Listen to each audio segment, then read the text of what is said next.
血，但是飞刀所伤。罗峰还有希望。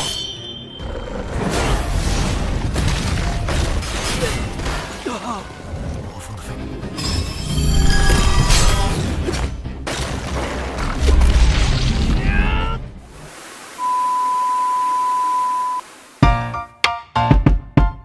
Halo sahabat semua, masa muda berkarya jangan lupa untuk selalu bahagia.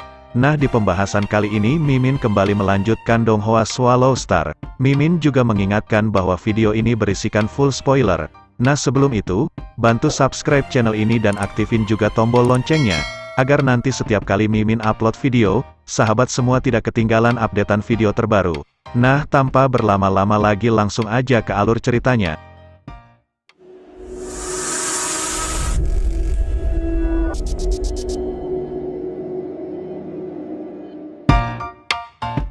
Diceritakan pada pembahasan sebelumnya, tim Firhammer yang menjalankan misi untuk menolong para relawan yang diserang oleh para monster di dataran 0201. Namun di sana misi mereka sedikit dapat hadangan dari para tim Huya yang menempatkan mereka dalam bahaya.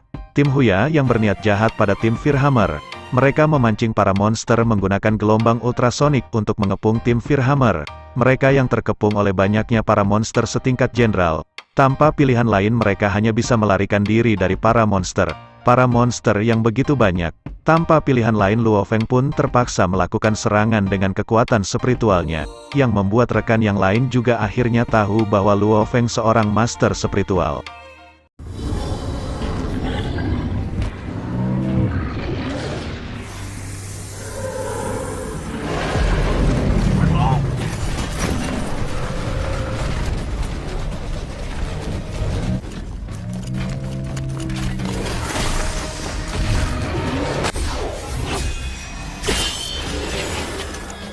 罗峰之精神念师，跟着我！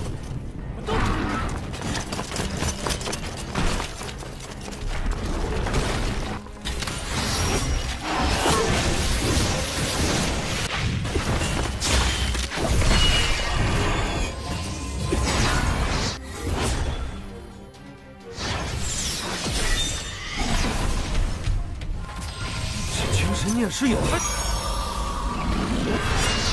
去试鞋坦克。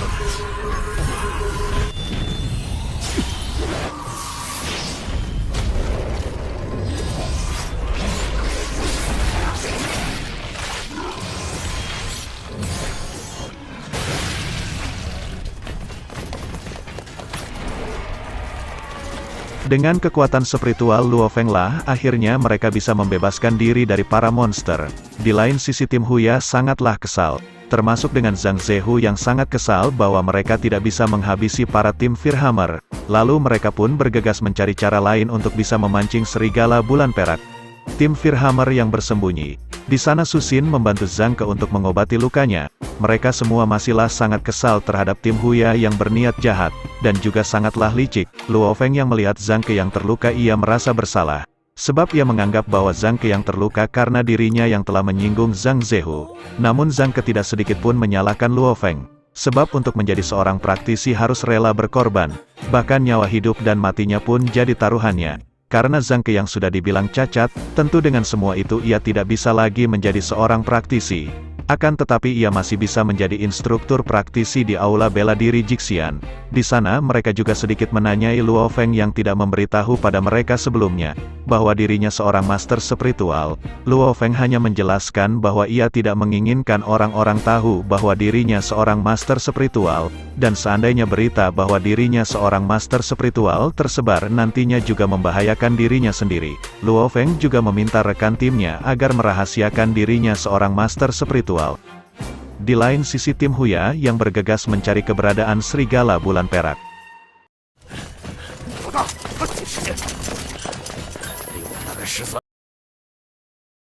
Tim Firhammer dikejutkan dengan kedatangan serigala bulan perak. Tentu monster serigala itu telah berada di level jenderal tingkat tinggi. Monster serigala bulan perak yang menyerang mereka. Kapten Gao Feng meminta mereka agar kembali melarikan diri. Namun Luo Feng meminta biar dirinya lah yang menghadapi monster serigala bulan perak. Awalnya mereka tidak memperbolehkan Luo Feng menghadapi monster serigala bulan perak sebab Luo Feng hanya seorang praktisi biasa. Namun dengan tekad Luo Feng yang begitu kuat ditambah lagi seorang master spiritual, akhirnya mereka mempercayai bahwa Luo Feng bisa menghadapinya. 凶狼，看体型，月凶狼重伤，咱把他搬了吧。但他似乎受了重伤。你有胜他的把握。你小心点，别勉强自己。的确，但是终极战，幸好他受了重伤，罗峰还，所以他才反应。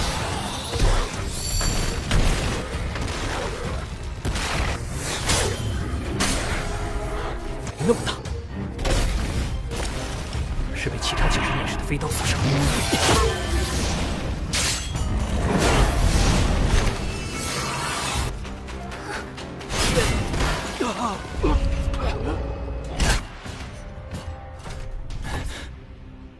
是我在你的半空，然后再用飞刀。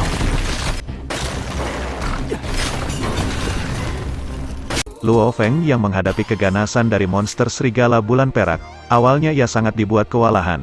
Namun dengan tekad yang kuat pada akhirnya Luo Feng berhasil menghabisi monster serigala bulan perak. Dan dengan itu juga pisau terbang Luo Feng juga dibuat hancur. Di sana Su Xin yang begitu khawatir pada Luo Feng seketika memeluk dirinya.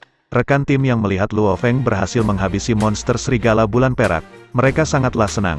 Mereka yang memeriksa monster itu dikejutkan dengan adanya sebuah alat pelacak. Tak lain tak bukan alat pelacak itu merupakan milik tim Huya.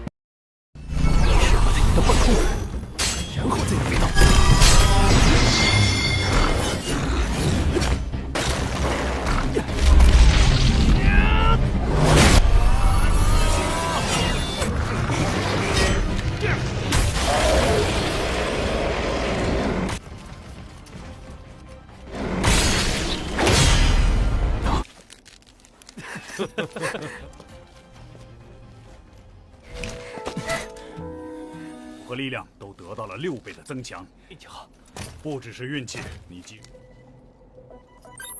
Tim Huya yang baru saja sampai mereka hanya bisa melihat bangkai dari monster itu sebab barang-barang berharga milik si monster telah diambil oleh tim Firhammer. Akhirnya usaha licik mereka telah gagal yang membuat hati Mimin senang. Tim Firhammer yang menuju ke pangkalan. Mereka membicarakan tim Huya yang sangatlah licik, namun sekarang mereka cukup senang bahwa mereka telah berhasil merampas monster yang telah diintai sejak lama oleh tim Huya. Nantinya mereka juga akan melaporkan ke Biro Keamanan untuk permasalahan saat ini. Sesampainya ke pangkalan tim Huya telah menunggu mereka sedari tadi. Di sana terjadi keributan antara tim Huya dan tim Firhammer. Untung tentara pangkalan berhasil melerai mereka semua. Kapten Gao Feng juga mengingatkan mereka agar berhati-hati, sebab kapten dari tim Huya Panya sangatlah berbahaya, ia juga sangatlah jahat dan licik. Mereka yang akan melapor ke Biro Keamanan membatalkan itu semua sebab mereka tidak memiliki bukti sama sekali. 人到底去哪了？没啥希望了。俩小队在那边。看那边，是不是鼓吹小队？还那么嚣张！陈大炮，你喊什么喊？从你开始吧，陪我们。报应就从你开始吧。我的人死了，那你还算火锤小队？绝不就此罢。张泽虎，你报复我！放下武器，否则我们有事。难道就让他们这样逍遥法外？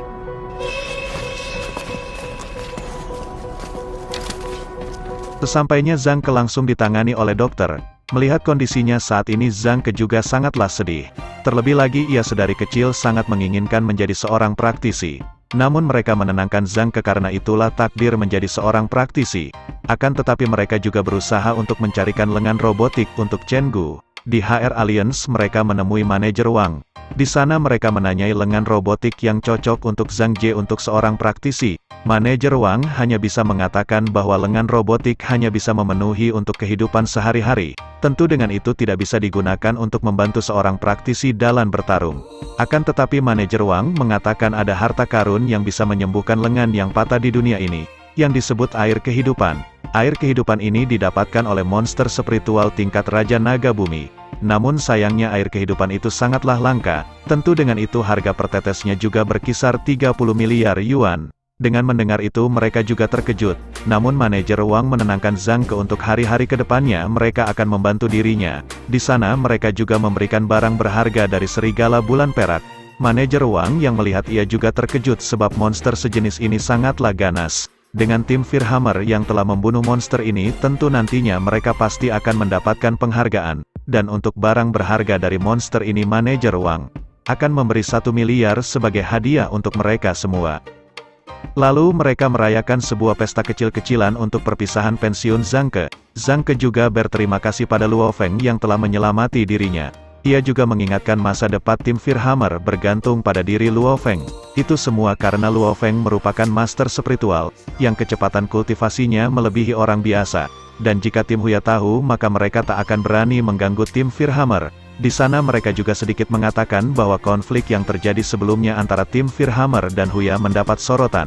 Mereka juga ingin mencari solusi agar tim Huya tidak lagi mengganggu mereka. Terlebih lagi mereka juga harus tetap waspada terhadap tim Huya yang berniat jahat pada tim mereka. Untuk mengantisipasi serangan dari tim Huya mereka berencana ingin menjadi lebih kuat dengan cara pengobatan genetik kelas A. Pengobatan semacam ini merupakan pengobatan yang paling tinggi yang bisa membuat fisik seseorang praktisi bela diri meningkat secara pesat dalam waktu singkat. Namun untuk Luo Feng yang merupakan master spiritual tidak diperbolehkan menggunakan pengobatan ini. Terutama Luo Feng juga masih sangatlah muda. Pengobatan ini juga dihargai sangat mahal.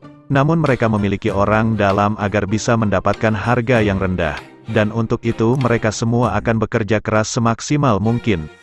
Xin pun berpindah ke pulangan mereka yang telah ditunggu oleh keluarga masing-masing. Di sana terlihat kesedihan yang mendalam terhadap keluarga Zhang Ke. Luo Feng yang melihat itu tentu tidak akan tinggal diam. Dan ia berjanji akan membebaskan dendam kepada tim Huya. Di kediaman Luo Feng kita diperlihatkan dirinya yang berkultivasi. Di sana ia juga memikirkan bahwa dirinya juga ingin melatih kekuatan fisiknya. Lalu Luo Feng pun mendapatkan kabar dari Kapten Gao Feng yang menyuruh dirinya datang ke Hari Alliance. Ternyata Kapten Gao Feng memberikan Luo Feng 9 pisau terbang, untuk mengganti pisau terbangnya Luo Feng yang hancur pada saat itu. Pisau terbang ini juga terbuat dari monster level raja. Kapten Gao Feng juga telah membeli pengobatan kelas A. Namun di sana menolak pemberian pisau terbang yang berharga itu, akan tetapi karena ini hadiah dari tim Firhammer dan untuk kekuatan tim Firhammer sendiri Luo Feng pun menerimanya. Pada saat mereka ingin kembali terlihat di sana juga ada Su Xin. Luo Feng juga sedikit terkejut sebab Su Xin yang baru saja kembali dari hutan, seharusnya terlebih dahulu ia beristirahat. Namun Su Xin yang mengatakan dirinya lebih suka bekerja dibandingkan di rumah yang terlalu membosankan. Su Xin juga tidak lupa berterima kasih pada Luo Feng yang telah menyelamati dirinya pada saat di dataran 0201. Lalu ia pun pamit pergi. Tak lama kakak dari Su Xin yang bernama Su Gang pun datang.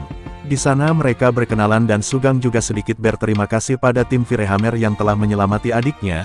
Namun terlihat Su Gang merupakan orang yang memandang rendah diri orang lain, sebab dirinya memiliki latar belakang yang sangat berpengaruh di Hari Alliance, yang memiliki aliansi 9 keluarga besar di seluruh dunia, dan di 9 keluarga besar terdapat 5 keluarga utama, sedangkan keluarga Su-nya merupakan salah satu keluarga HR Alliance di China. Luo Feng yang mengetahui itu dirinya juga tidaklah menyangka. Namun pada saat itu terjadi serangan dari monster level jenderal yang sedang mendekati kota pangkalan. Luo Feng yang mencoba untuk pergi membantu. Kapten Gao Feng pun melarang dirinya. Sebab dengan kekuatan mereka tentu monster jenderal bukanlah lawan dari mereka. Terlihat di sana seorang praktisi Dewa Perang Lugang pun datang yang akan menghadapi monster itu.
修炼的也是九重雷道。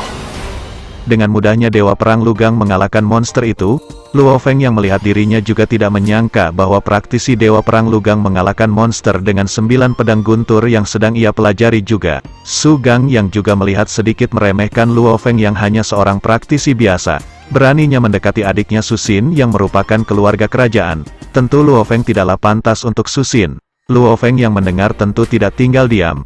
Ia mengatakan bahwa Su Gang terlalu meremehkan dirinya, bahkan ia berjanji nanti Luo Feng akan menginjakan kaki di puncak praktisi dan membuktikan dirinya lah yang menjadi seorang praktisi terkuat. Dan pada saat itu tiba maka Su Gang tentu pasti akan malu sendiri karena telah menghina dirinya. Serta sedikit mengingatkan Su Gang yang terlalu sombong dan arogan berbeda jauh dengan adiknya Su Xin yang tidak pernah menyombongkan dirinya. Tentu dengan kesombongan dan kearogannya nanti pasti akan membutakan dirinya sendiri.